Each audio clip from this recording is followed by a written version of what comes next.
जसा 25ला पडला ना तितका 26ला पडणार नाही. जानेवारीच्या पहिल्या आठवड्यात मात्र राज्यात अंशतः ढगाळ वातावरण राहणार आहे. पाऊस काय येणार नाही, मात्र ढगाळ वातावरण राहणार आहे. म्हणून हा अंदाज महाराष्ट्रातल्या खास करून सर्व जनतेने लक्षात द्यायचा.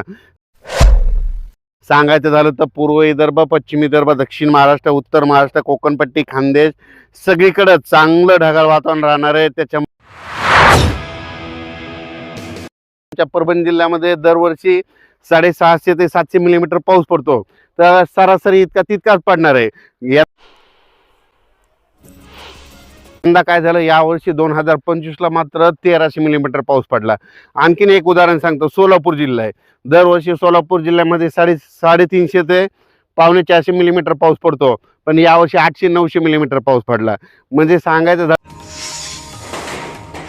तर म्हणजे जसा 25ला पडला ना तितका 26ला पडणार नाही, फक्त सरासरी इतका पाऊस पडणार आहे. म्हणून हा अंदाज लक्ष घ्यायचा. म्हणजे दुष्काळ काय वगैरे पडणार नाही, मात्र जितका पाऊस कमी तितके मात्र पिकं जोरात येणार आहेत. म्हणून हा अंदाज लक्ष घ्यायचा.